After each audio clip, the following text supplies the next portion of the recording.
I gotta get this out. The people out there don't want to listen to the full story about what happened. They just want to focus on that one part.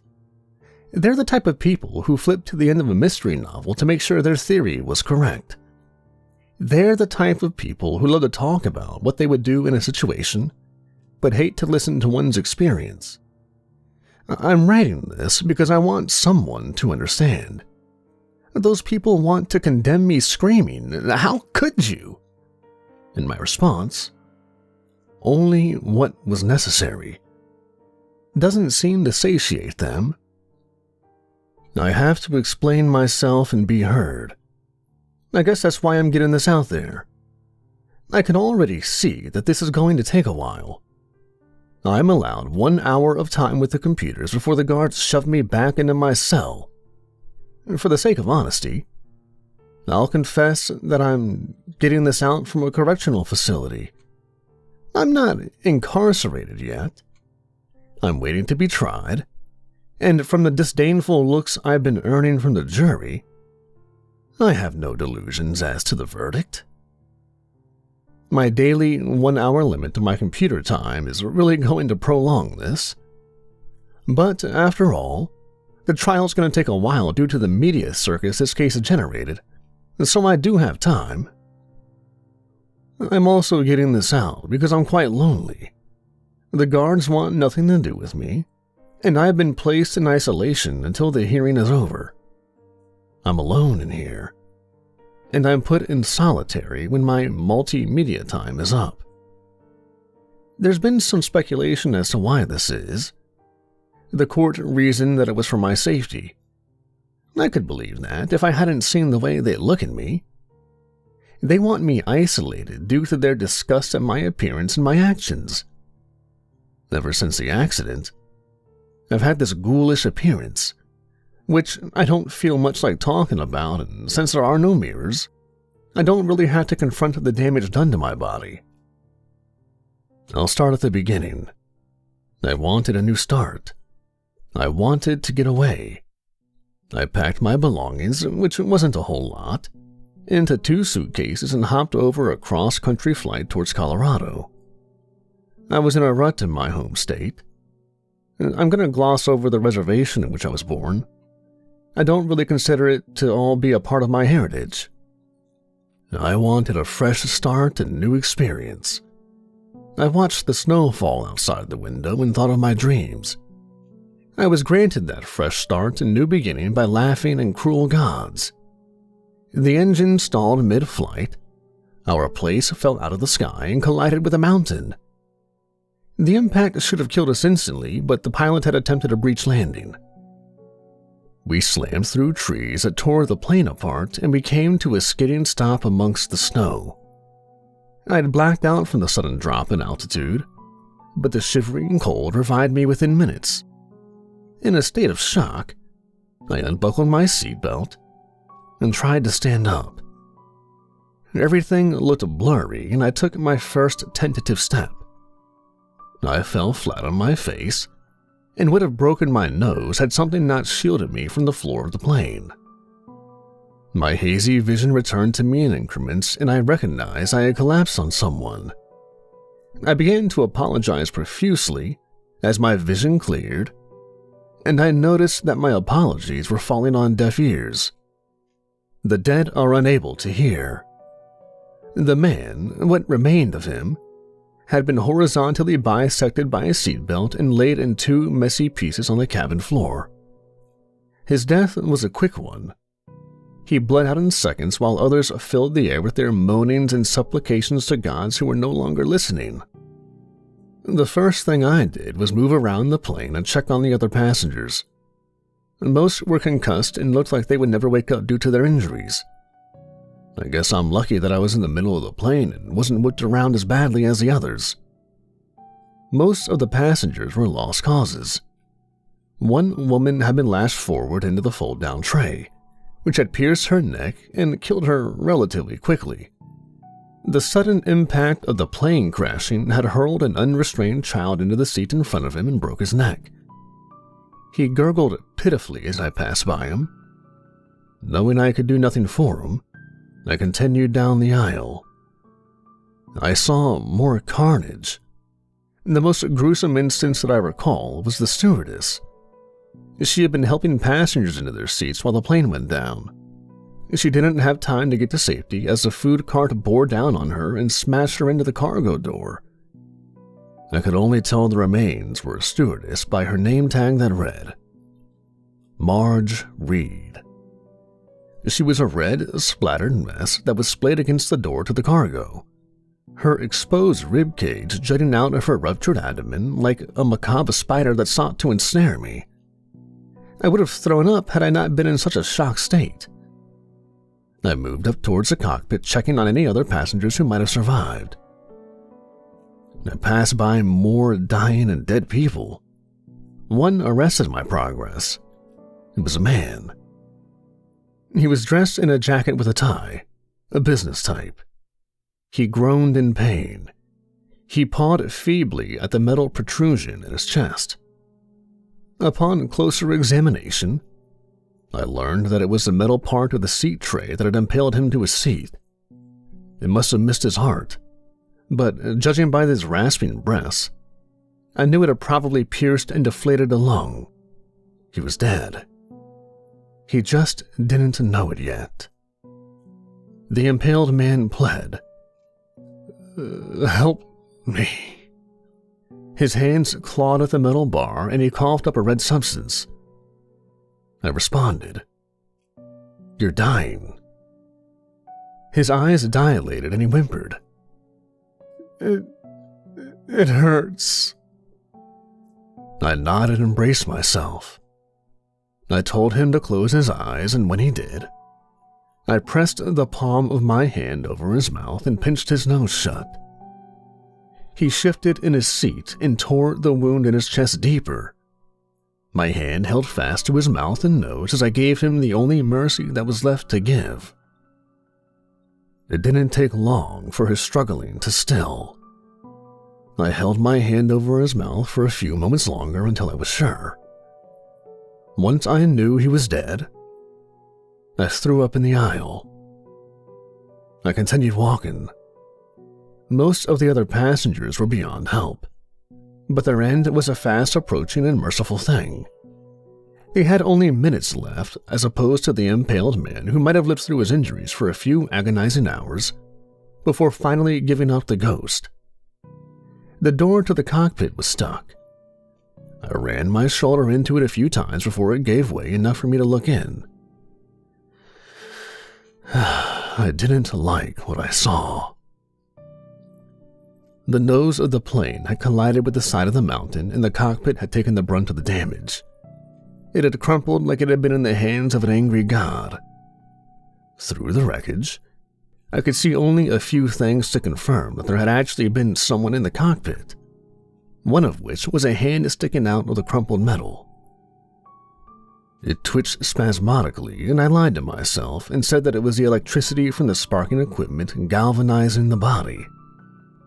I returned to the cabin of the plane, unwilling to stay as a witness to the gruesome scene before me. It was as I started down the airplane aisle again that I first became aware of the cold. It cut through to my core and sent me shivering. I looked to my right and noticed there was a massive ragged hole in the side of the plane where the wing had once been attached. The cold air was blowing in and throwing a few wayward snowflakes into the aisles. A sound snapped my head up towards the back of the plane. Someone was in the lavatory, but the food cart was blocking their exit and trapping them inside. I pulled the cart aside, wincing as the wheels dragged through the messy remains of Marge. The man hobbled out of the bathroom.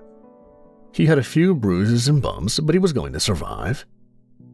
He walked with a limp, which made me assume that he had pulled something or injured himself in the crash. He introduced himself as Jim Donner, and I was about to give him my name, and a shout of surprise interrupted me. There was another survivor. The other survivor, who only addressed himself as Tamsin, had just regained consciousness next to the corpse of another passenger. We managed to wrestle him out of his seat, and Jim slapped some sense back into him. We each rehashed the story of the crash as if retelling it would change the outcome. Tamsin swore that we had hit something and Jim proposed that the engine had froze over due to the unnatural cold. It was at that suggestion that the thought dawned on us that we would freeze to death if we didn't do something about it. We began pulling luggage from the overhead and blocking up the gaping hole in the side of the plane. This helped prevent some of the cold air from blowing in and to keep predators out. The sudden onset of adrenaline that we each experienced at the start of the crash had ebbed away, and we were now just enervated.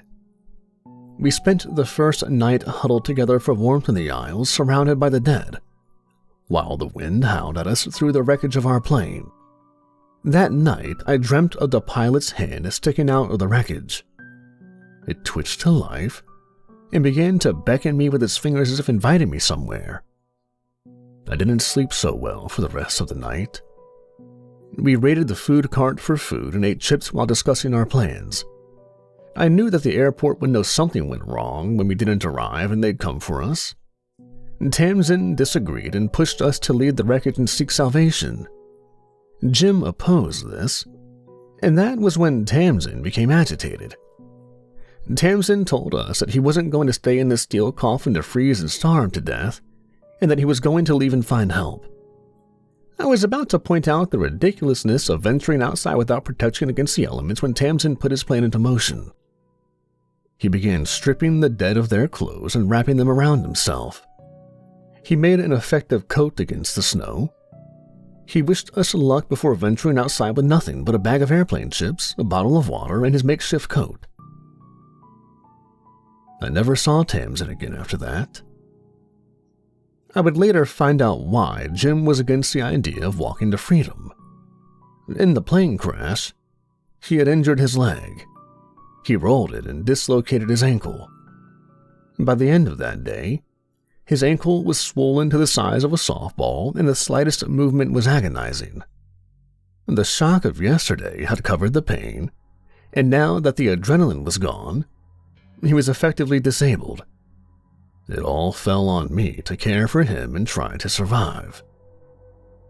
I took advantage of Tamsin's ideas and undressed the rest of the corpses to fashion a makeshift coat for Jim and me.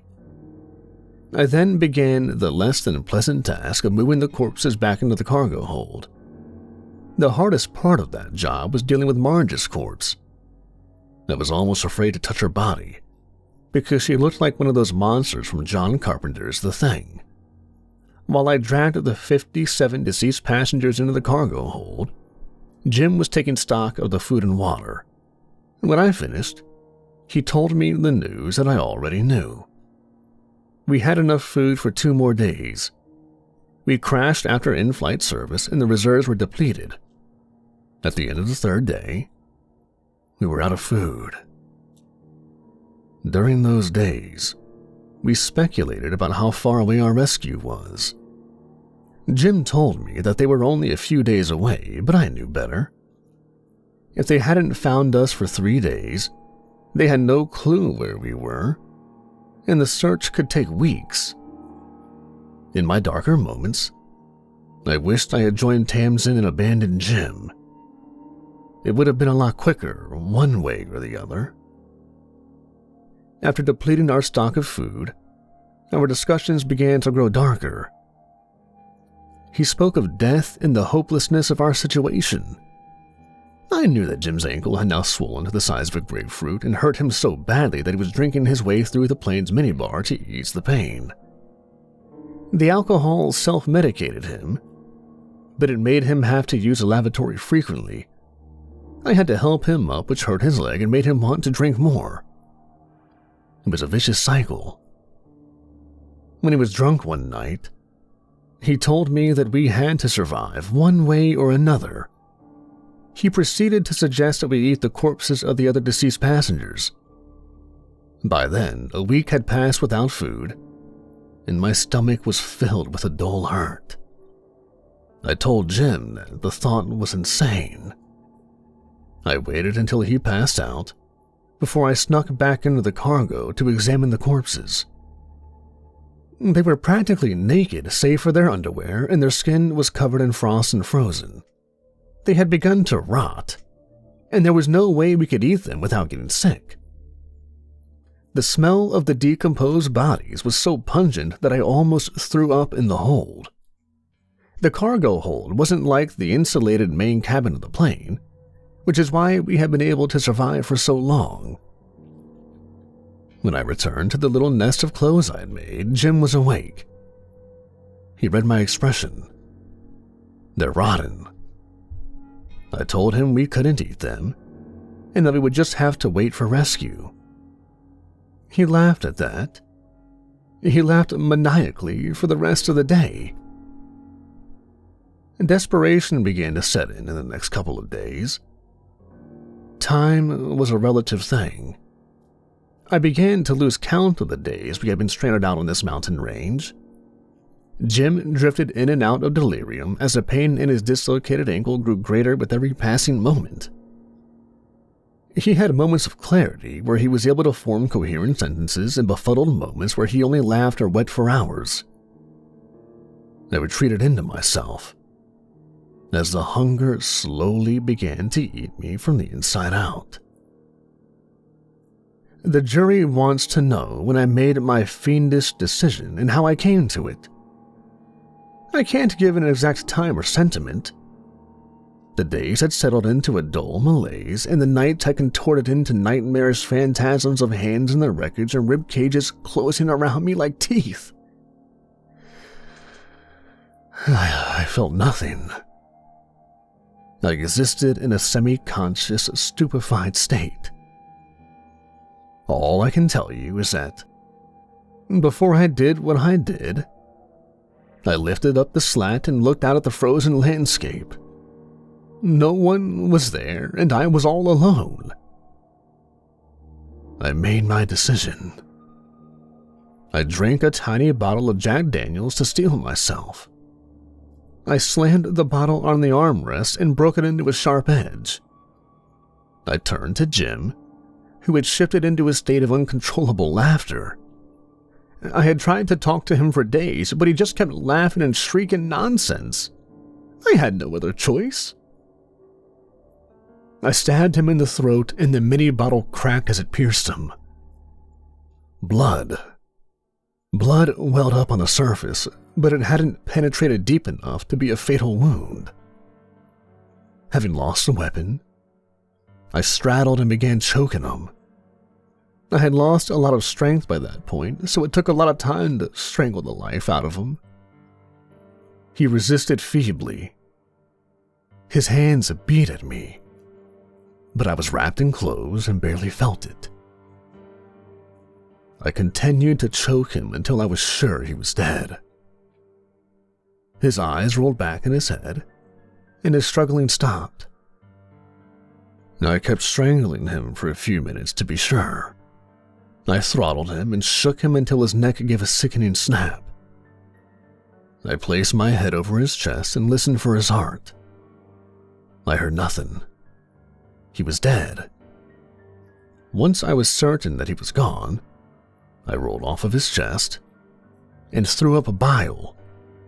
I was hunched over on the ground. I wet bitter tears into the bile. There was nothing of any substance in my stomach to begin with, but I knew that I was about to fill it in the most macabre way possible. My hunger overtook me. I knelt over to his open wound and placed my lips over it. The feeling of having something warm after what felt like an eternity of living in the frigid environment coursing down my throat filled me with such a vigor. Once I had quenched myself with the copper and crimson elixir, I set to the grisly task of separating the flesh from the bone. I had nothing to aid my task but my hands and teeth. I tore the flesh of my friend off in hunks with my teeth. I won't be able to describe it in any more detail as I have already done. I'm ashamed of it, but if put in the same situation all over again, I would do the exact same thing. After eating Jim Donner, who had been my only source of companionship in the desolate ruins of the plane, I lost all semblance of sanity. I drifted. No, I divorced myself from reality. I returned to a sort of primal state. I was a feral and fiendish creature. I don't know how much time had passed when I was in this primordial state. I don't know if days or weeks had elapsed since I consumed my friend before help finally arrived. I only know the circumstances in which my rescuers found me. Judging from their witness testimony, they breached the plane through the massive hole in the side. They had to tear out the luggage barricade that we had erected. At first, the search and rescue team thought that there were no survivors. They did a search of the aisles and found nothing. It was when they moved into the cargo hold that they had found me and the other passengers.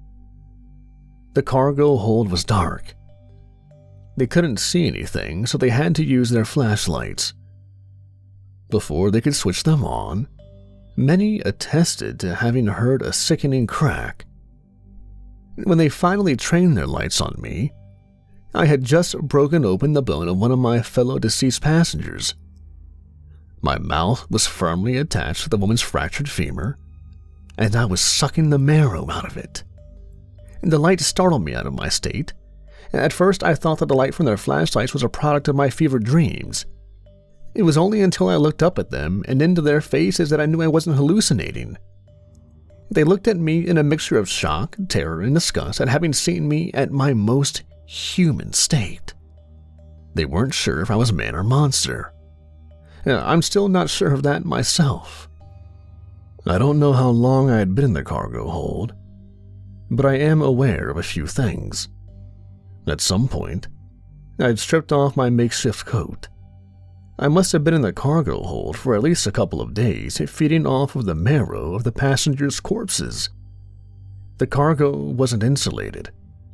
It was so cold in there, but I couldn't leave. It was nice, dark, and comfortable at the same time. They took me back to civilization, a shell of my former self. My first concrete memory of being back in civilization was when I first caught sight of the monster. They had put me up in a hotel for the night while they decided what to do with me. They wanted to charge me with murder and desecration. I couldn't think of anything to do, so I paced in my room for hours. It was in this boredom that I first caught sight of the monster that plagues me to this very day. I was still pacing when I first saw it. It was a fiendish and grotesque thing. Its nose and fingertips were black, and there was a feral, knife-sliced grin plastered across its face. It was gaunt and emaciated. I wanted to scream, but I was paralyzed. It took me a few moments before I realized that the monster I had seen was my reflection. I recall something Elie Wiesel wrote. From the depths of the mirror, a corpse gazed back at me. The look in his eyes, as they stared into mine, have never left me. I stared at the fiend, transfixed for hours. I couldn't tell who or what had survived that plane crash.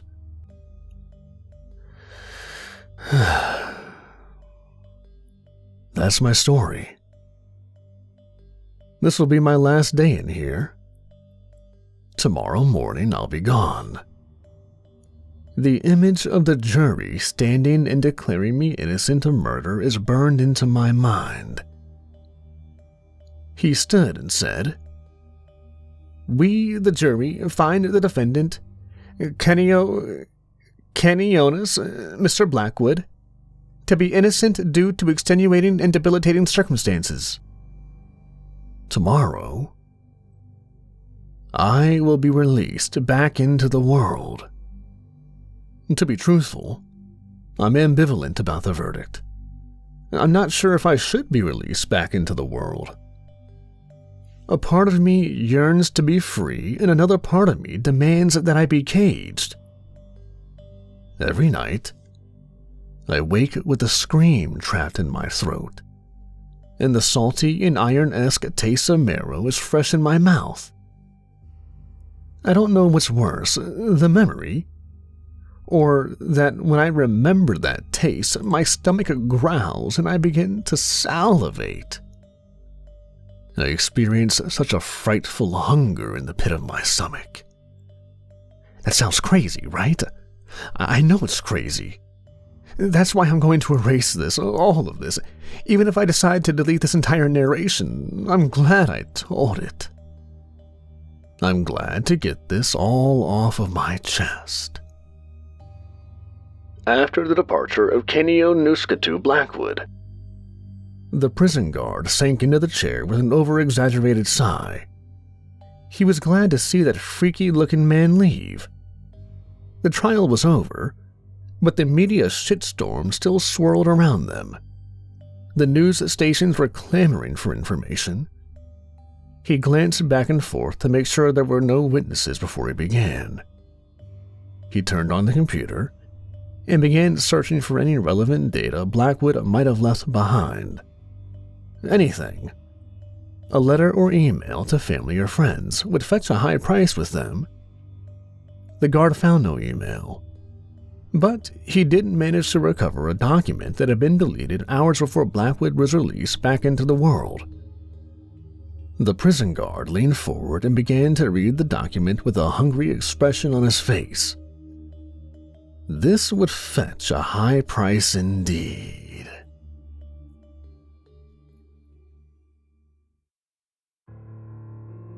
Raymond Pelletier hated jobs like this.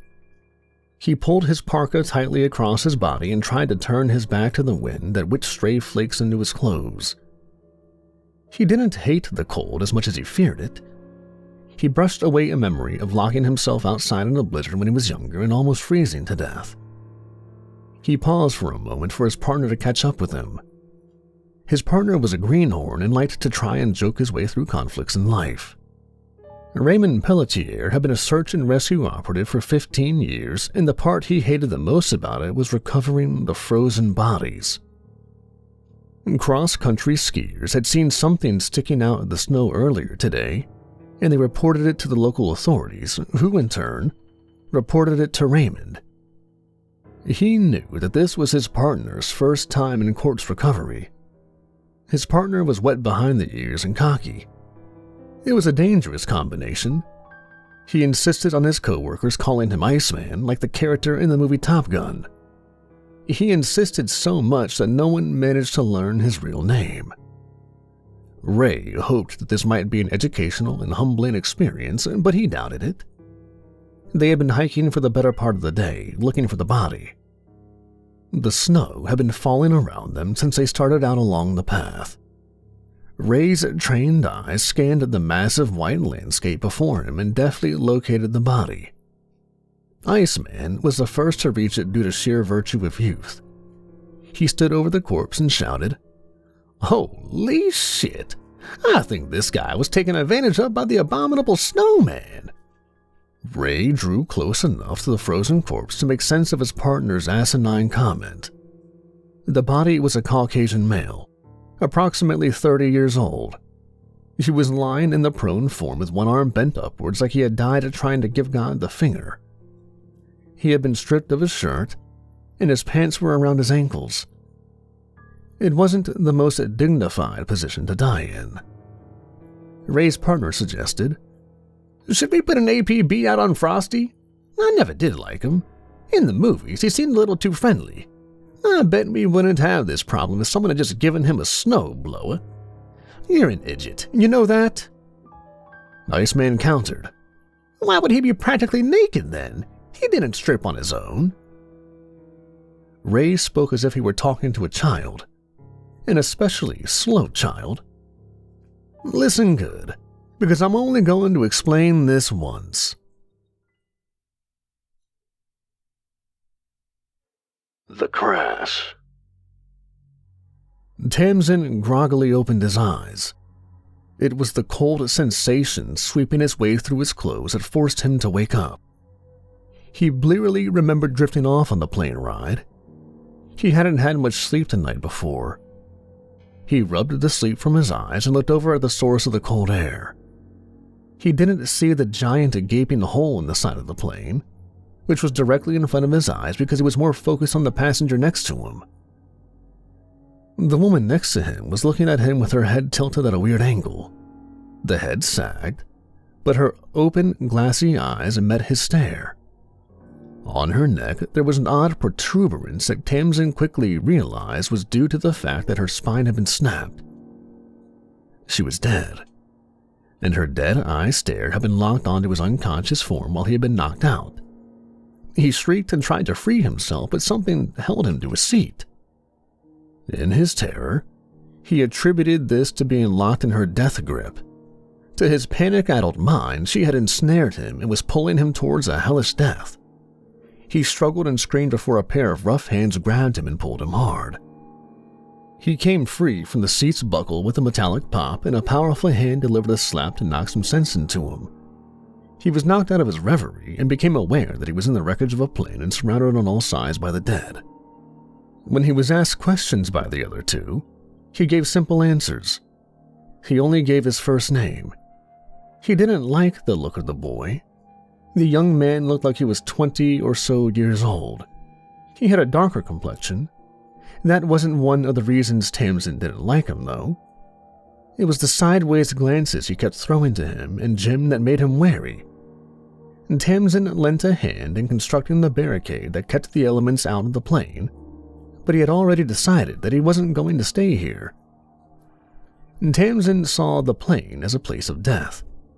They were surrounded by the dead, who would very soon begin to rot and make them sick. His best option was to leave and look for help.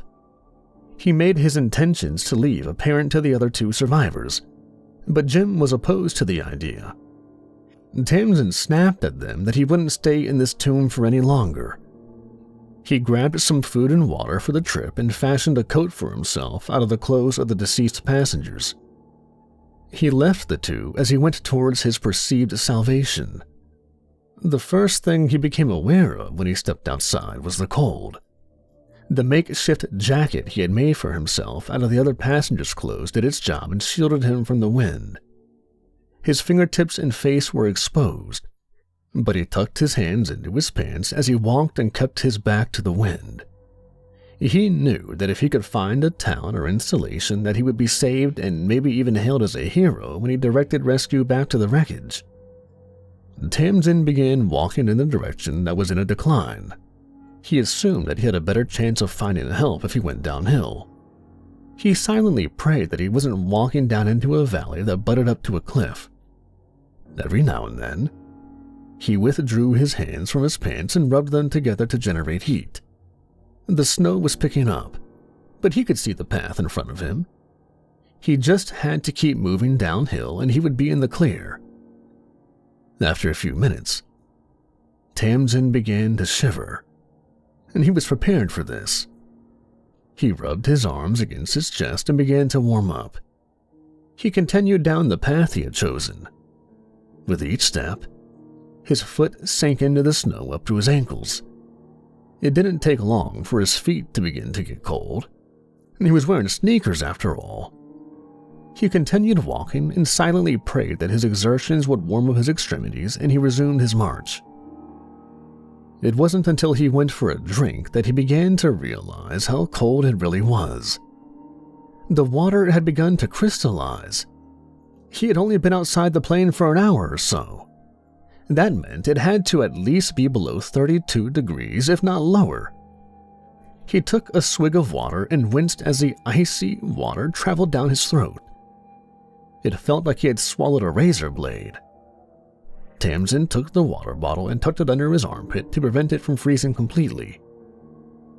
What seemed like an hour later, Tamsin decided to eat the bag of chips he had taken with him.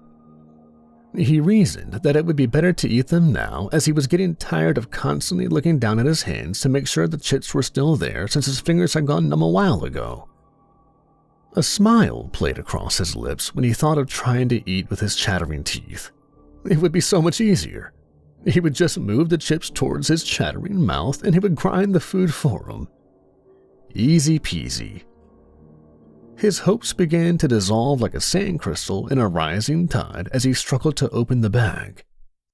His numb fingers were making even the most simplest of tasks seem insurmountable. He couldn't tell if he had the bag in between his fingers, and sometimes, when he tried to pull it open, it would slip out of his grasp.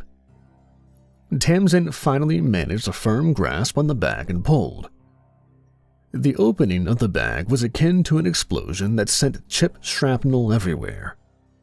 It wasn't until he saw a large portion of the chips blow away in the wind that he noticed that the wind had picked up. A storm was coming. Tamsin wanted to turn back then and there, but something had goaded him onwards. He noticed a portion of his reasoning was based in his pride and another had its foundation built upon his shame. He didn't want to have to slink back to the wreckage with his metaphorical tail between his legs. He wanted to be the hero that saved the survivors of the tragic plane crash. It was those two thoughts that drove him onwards and into the embrace of the Reaper. His mental faculties were the next thing to go.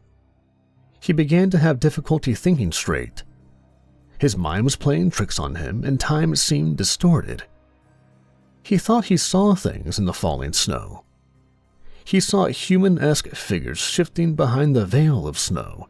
If he had been thinking clearly, he would have turned around and returned to the plane before the blizzard got any worse. He continued his death march down the slope as the snow picked up and the temperature dropped even lower. The snow picked up and began to fall so heavily that Tamsin was unable to see 5 feet in front of him. He rubbed at his extremities, but it wasn't as effective as before at warming him up. The wind tore at him and ripped through his clothes. Buffets of wind blew him back. He lowered his face towards his chest and plowed through the storm. He had to be getting close to finding help. It was hard to move when the frigid weather had completely numbed his extremities. He stumbled when his feet caught on each other. He corrected himself before he could face plant in the snow. Tamsin angled his head down and watched his feet. It kept the wind out of his face and helped him move forward. The snow continued to fall in sheets and he continued to shiver. And Tamsin didn't know how long he had been walking in a daze, but he knew it snapped him out of it. He saw footprints. His heart leapt for joy and he began to follow the tracks. His heart hammered out a joyful cadence as he followed the path of his savior. That ecstatic intonation faltered as the snow prints became sloppy and began to weave and drunkenly sway back and forth. It wasn't until Tamsin stopped and put his own foot in the snow print that everything clicked into place and he roared in frustration. His foot fit exactly in the print. He had been following his own trail and must have gotten turned around in the storm. It was then that all hope flew from him, and he broke out into a run. He had to find help. He had to come across help now or he would die out here. He stomped his way through the snow. He managed at that frenetic pace for a few minutes before he had to stop and catch his breath. He doubled over and drew the frigid air into his lungs for a few moments. Each breath he drew in felt like needles sticking into his lungs. Around him, the snow continued its merciless assault. Tamsin rubbed at the sweat that had begun to form on his brow. He didn't want to imagine it freezing to him and sealing his eyes shut. He wiped his face and the back of his neck. It wasn't until he cleaned the last bit of sweat from his exposed skin that he was overcome with an odd realization. He felt warm. More than that, he actually felt hot. Something was wrong here. It was pouring snow around him, and the wind was whipping at his exposed skin, but he felt like he was burning up. Did he have a fever? And Tamsin put the back of his hand to his forehead and quickly withdrew it. It was hot to the touch, like pressing your hand against a boiling pot of water. His skin grew hotter and hotter. It felt like he was boiling from the inside out. He had to drop his core temperature quick. Tamsin tore at the strips of clothing he had wrapped around his hands to protect him from the cold. The sensation of heat kept building within him. He unzipped his jacket next and shucked it off. He felt like he would catch fire any second.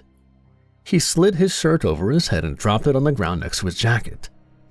The cold air felt surprisingly comfortable to his bare skin.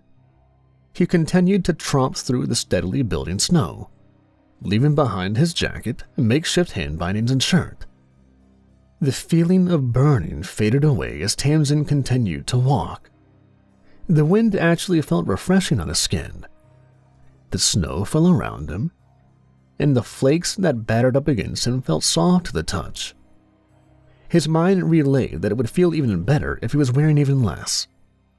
He had the thought that there was something wrong with all of this, but he couldn't process it in his mind. He undid the buckle of his pants and let them fall around his ankles. It was invigorating. He was revitalized. He tried to kick off his pants, but his shoes were in the way. He would take those off after he got his pants off. The thought that something was terribly wrong rattled around in Tamsin's head like a moth in a lampshade, but it was an insubstantial and unobtainable thing. Maybe his head would clear up once he got the rest of his clothes off? Maybe everything would click in place when he felt the wind caressing the entirety of his being. He struggled with his pants for a few minutes before he fell forward into the snow. The ground was surprisingly soft. More than soft. It actually felt warm. It was like lying in a comfortable bed. The snow acted as a blanket that would eventually envelop him. He would like nothing more than to burrow into the ground and curl up. The thought pleased him. He liked the idea of a nap. It was a pleasant sensation.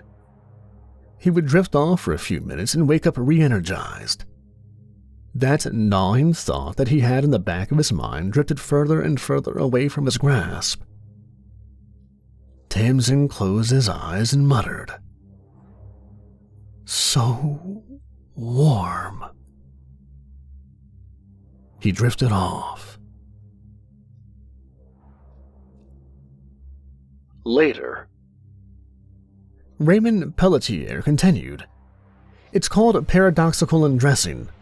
Once hypothermia sets in, it takes a terrible toll on your brain, mainly your hypothalamus. Ya hippopotamus?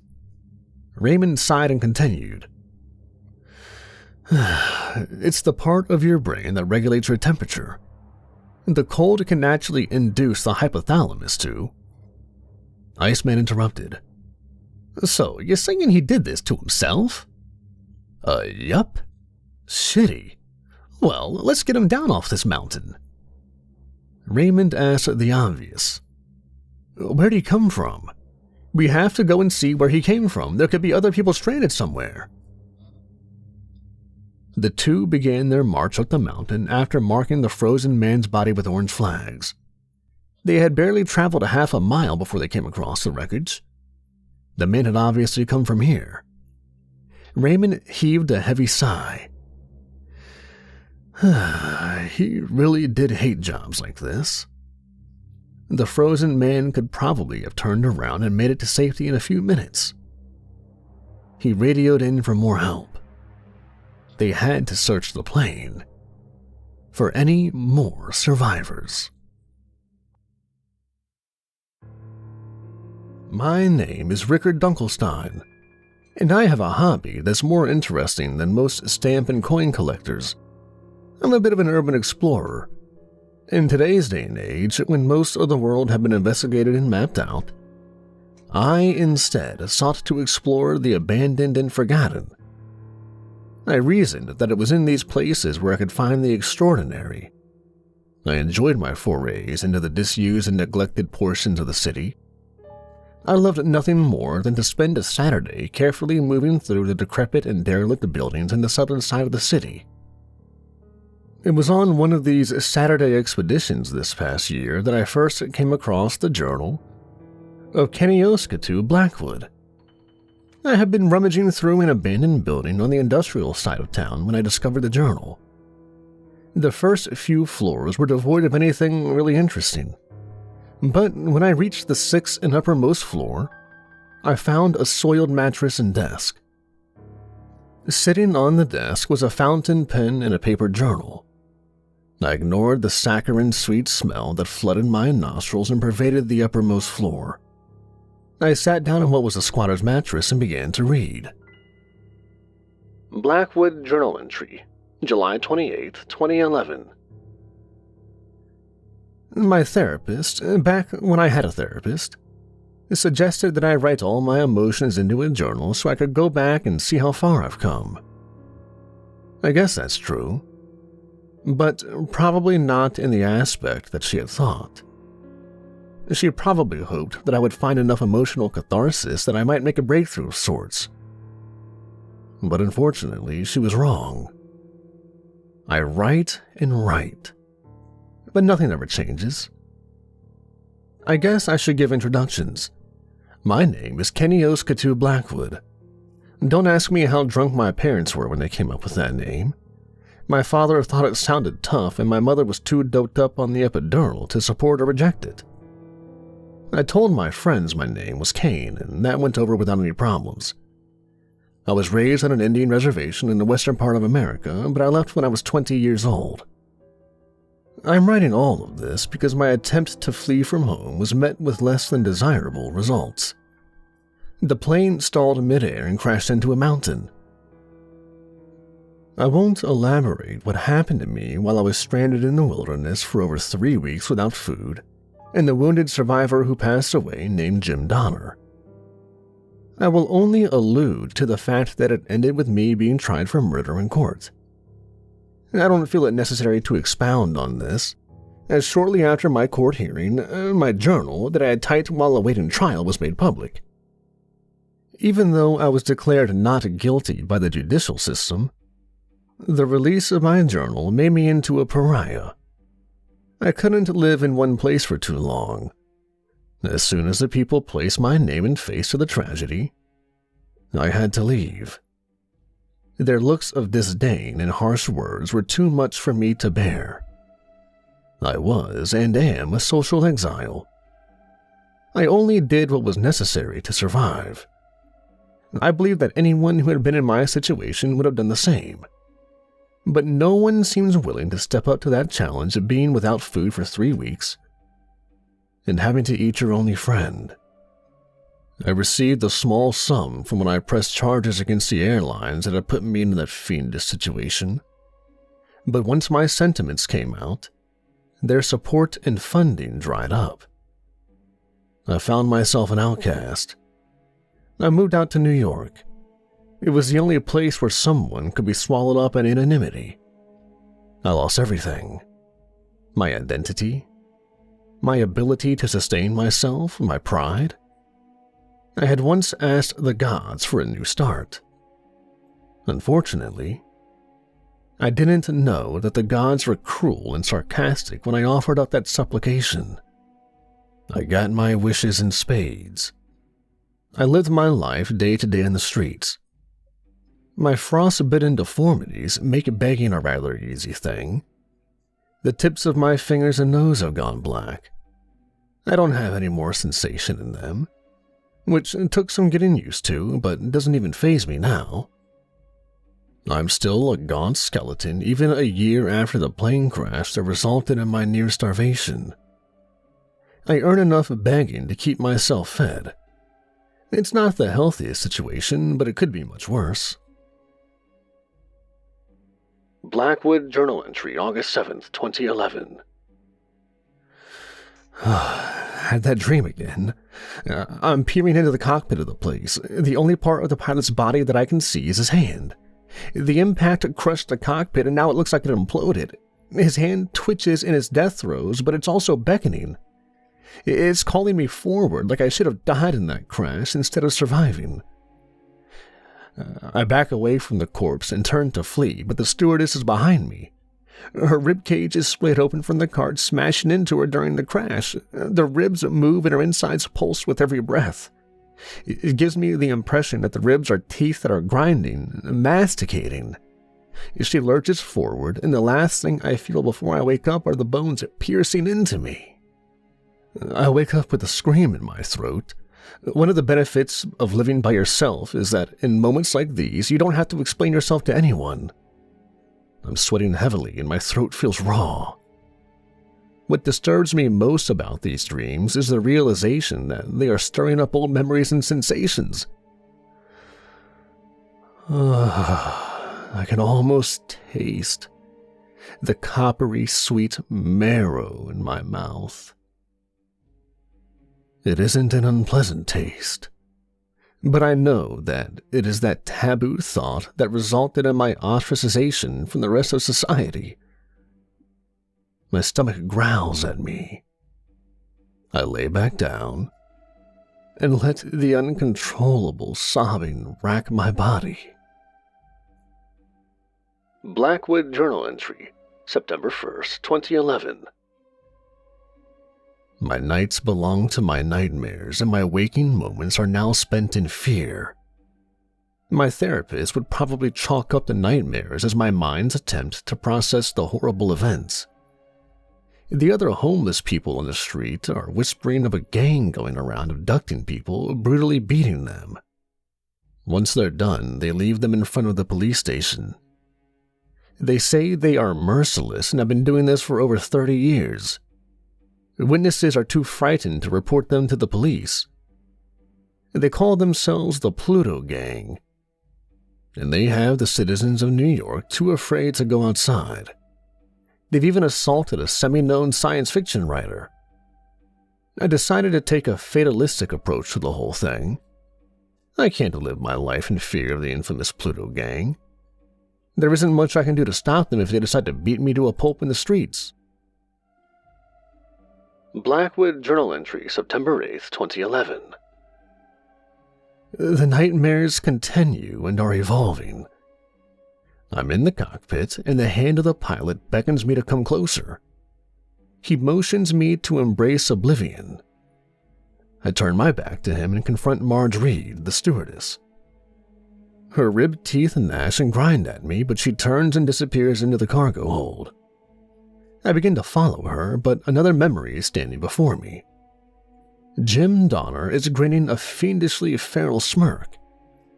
I want to scream and wake up, but I can't. Jim moves closer to me. He's hobbling, and each step produces a sucking sound as he puts his weight on his dislocated ankle. There's a tiny shard of glass sticking from his throat, and his neck is bent at an odd angle from when I snapped it. He lunges, and the second he comes into contact with me, my world explodes in a white flash. I launch myself out of my bed and wince.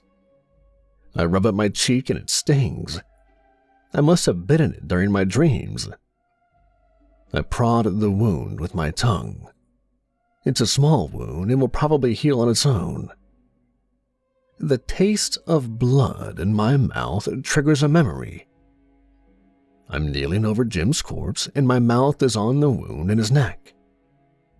I'm licking and sucking at the blood trickling from the puncture.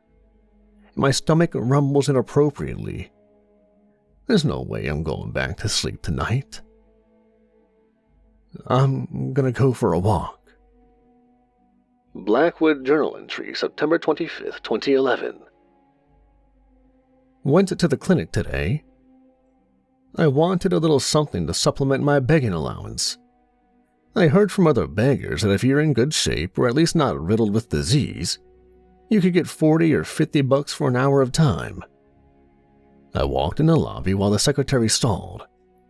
I could tell she didn't like the look of me. I can't blame her. I look like I have some horrible necrotic wasting disease. When it became evident that I wasn't going to leave, she called my last name and I went into the office with the doctor. He strapped my arm down and stuck the IV in and began to filter my plasma. It wasn't until I was physically tethered to the filtration machine that I realized he was looking at me, at my frost-bitten fingers specifically. I tried to explain that these were injuries I suffered from an incredibly cold winter in New York, but the doctor recognized me from the high-publicity court case. I didn't know my picture had been splashed all over the world by the media while I was awaiting trial. I thought that giving the nurse the pseudonym Jack Fiddler would be enough to deflect suspicion. While I was stuck waiting for the machine to finish separating out my plasma, the doctor grilled me about my experience during my time when I was stranded on the mountain. I gave non-committal answers. Being stuck in a frigid environment was kind of shitty, and spending 3 weeks without so much as a crumb to eat was pretty bad. It wasn't until he asked me what it was like to eat another person to survive that I became agitated. I tore the IV out of my arm and stood up. I fled the clinic without receiving any of my money. I just had to get out of there. Blackwood Journal Entry, September 29th, 2011. Got drunk today. I had no real reason for getting wasted. I just wanted to. I never used to drink back when I was living on the reservation. Blackwood Journal Entry. The page is stained with a reddish-brown substance. The dreams are back. Well, that's not true. They never left. But I had found myself lulled into a false sense of security by the repetitiveness of the nightmares.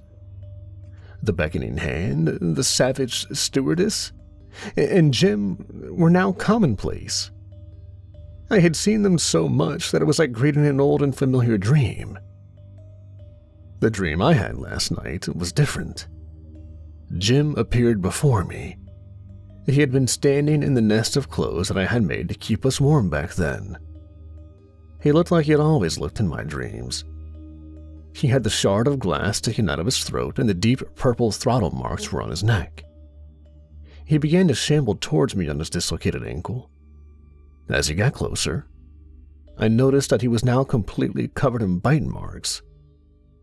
Parts of him had been torn away, exposing the red, sinewy muscles underneath. He shuffled up the aisle, and I wanted to run away from him, but I found myself inexorably drawn towards him. A small amount of blood was dribbling from his throat, and his head lolled back and forth with every shuffling step on his broken neck. I stepped forward, and now I was only a few feet away. He smelled like rotting flesh and whiskey. He lunged, and the instant he touched me, I awoke from the dream. The memory of the taste of his flesh was in my mind. My stomach wasn't growling. Blackwood Journal Entry, November 26, 2011. The Pluto gang is at it again. So it goes. But now they can add murder to their repertoire. Word has been going around that a man was recently found in an alley. He had been brutally beaten to death. Police have been pretty tight-lipped on the whole deal, but rumors have been going around that he had been so violently stabbed and beaten that the funeral will be a closed-casket affair.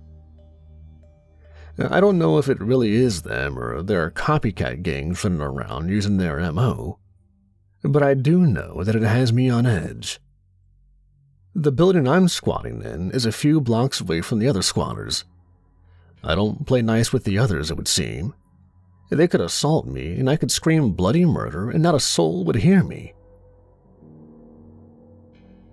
Blackwood Journal Entry, December 24th, 2011. It's freezing here. I mean, it could be much colder. I've experienced colder weather, but I'd prefer not to experience it again. That's why I have a can of Sterno with me. I bought a few at a gas station. I didn't even know that they made it anymore. It's lit and the flammable gel is casting off a blue flame. As long as I stay within the heat radius of it, I'll be fine on the colder nights. The gas station attendant asked me if I was going to drink it. I've seen a few of my older, more alcoholic neighbors back on the reserve strain it through a sock and drink it. They called it squeeze. It's a quick and easy way to go blind. I politely let him know that it was to fend off the cold. I wanted nothing more than to throw it in his face and set him aflame.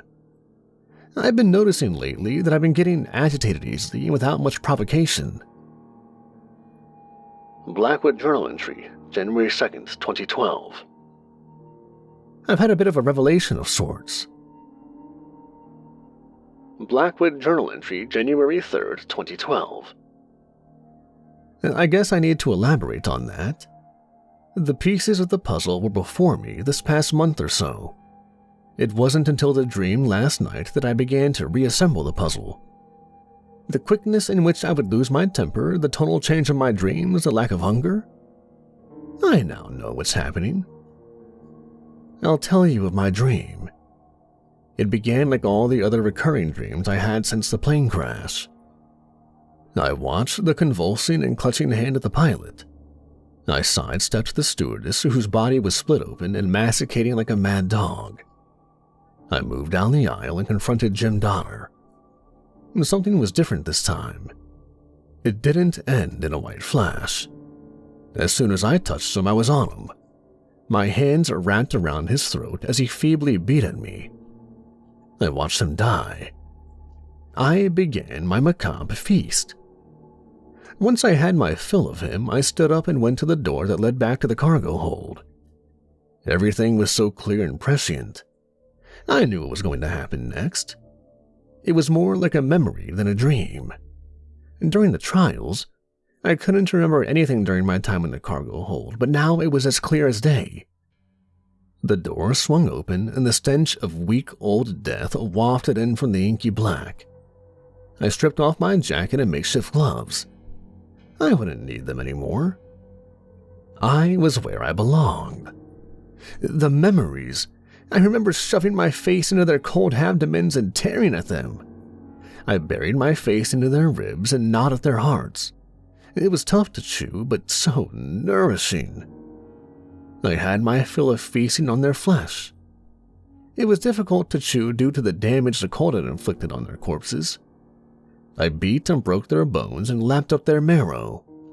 It was salty and had the taste of iron.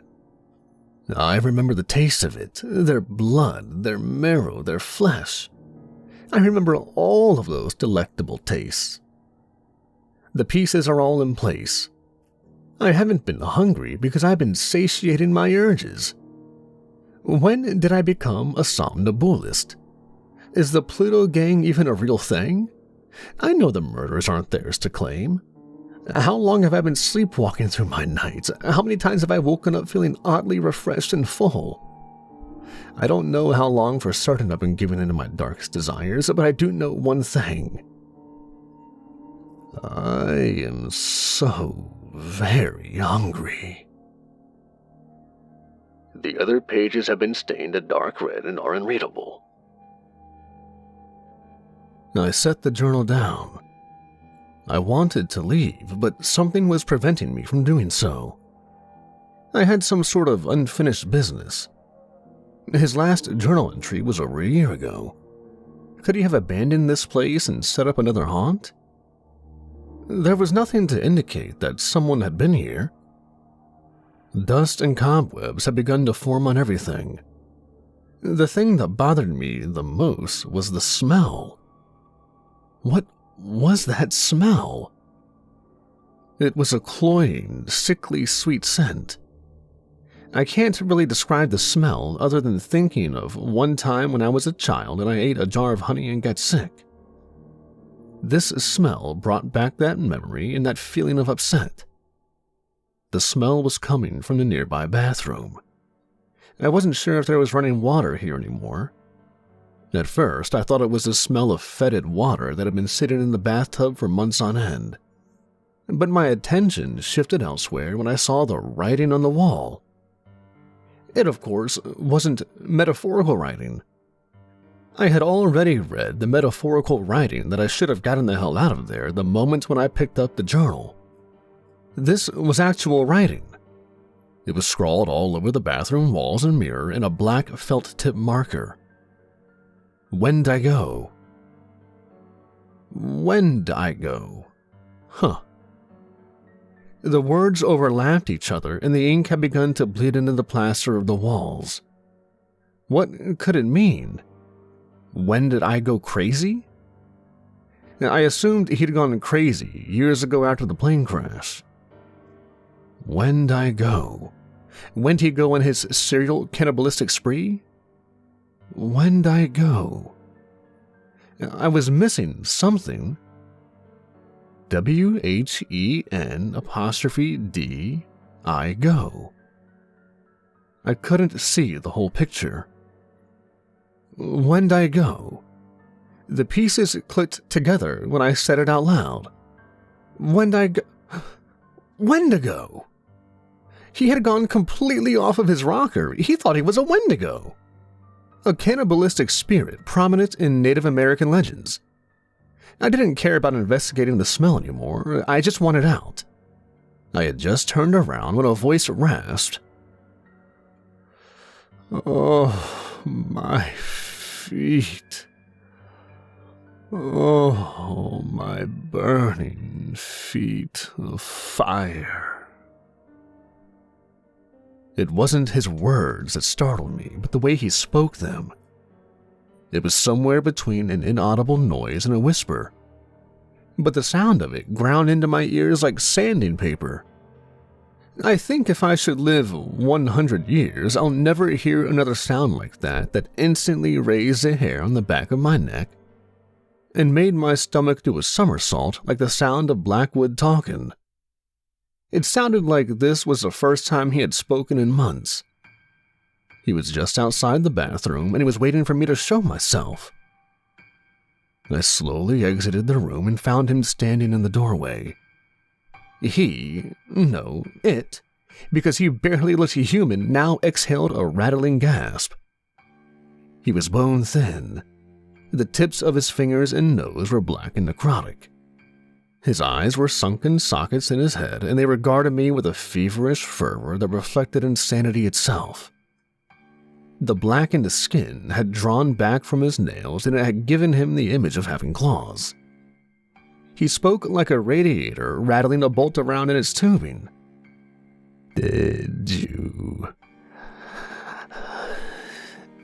you read my journal? I nodded, too paralyzed by fear to speak. He paused for a moment longer than a standard blink and asked, "Well, did you like it?" The thing didn't give me time for an answer. He took a step forward and I edged towards the window. I knew I was on the 6th floor, but I would rather have risked falling 6 floors and splattering the street below than staying with this fiend any longer. He saw me nervously glance out the window and said, "Oh, I would prefer you whole. I'm not a big fan of soup." He drug his tongue across his teeth, and it was then that I noticed they were decaying but sharp. His diet of meat had worn his teeth down to look like he had filed them. I could smell his breath from 10 feet away. I could smell the same sickly, saccharine, sweet smell that I had noticed when I first entered the room. How long had he been watching me? He lunged across the room faster than a blink and swung a cylindrical object at my head. I would later realize that his weapon was a bone, maybe a femur, and that it had notches on it where he had gnawed it down. It would have brained me had my body not acted on instinct. I managed to duck the swing and fled towards the door. He threw his weapon at me while I fled and hit me square in the back. I lost my balance and smashed into the wall with my forward momentum. I managed to shake off my daze and kept running towards the stairwell. I would later find a bruise the size of a grapefruit from the assault. What was once Kenionuskatu Blackwood gave a hellish growl and proceeded to give chase. I knew that if he caught up to me, he would tear me apart and eat me. I ran down the stairs, skipping 2 steps at a time. I could hear the soft slap of his shoeless feet striking the floor as he hunted me down.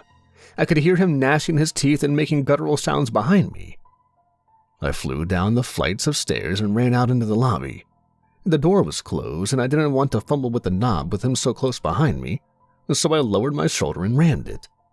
It groaned in its frame, but didn't burst open. I frantically planted a foot and kicked it with all of my might, but it still wasn't breaking. The sound of him was getting closer by the second. I gave one last desperate kick and was instantly relieved as it blew open and revealed the street. I started forward. but something jerked me backwards. He had gripped the collar of my shirt and was pulling me back towards his gaping, rotting mouth. I was dumbfounded that such a gaunt, famished-looking man had the strength to pull me back by my collar. His rancid breath puffed on my neck, and the sensation was so revolting that I gagged. I tore at my shirt and shucked it like a snake shedding its skin and wriggled loose. I took off down the street away from the abandoned building. When I hazarded a look back over my shoulder, I saw him in the street. He had a strip of my shirt and had brought it to his mouth. He dragged his tongue across the shred like he could taste my fear. He then howled in a bestial manner and returned to his lair. I didn't stop running until I was able to flag a taxi and vanish into the sea of anonymity that was New York. That was a few months ago. I went to the police, but they shrugged off my outlandish story. I can't say I blame them. Would you believe a story about a Wendigo squatting in an abandoned building and feeding his charnel cannibalistic desires? You'd get laughed out of the precinct, even if you decided to follow up. I lied to myself and pretended that it was an elaborate prank my friends had set up and hired a makeup artist to scare the hell out of me. I stopped my hobby of going out and exploring abandoned buildings. I told myself that lie until it became the truth to me. I can't lie to myself anymore. I found it outside my apartment door this morning. I was getting ready to go to work the next day. I opened the door and it fell into my apartment. I picked up the book and almost pissed my pants when I recognized it was his journal. A small white object similar in shape to a bullet slid out from between the pages. It was the distal portion of a human phalange. It had been acting as the bookmark for a page. I flipped to the page, and with trembling hands and a quavering voice read aloud. You never gave me feedback on my journal. We should discuss it over a bite.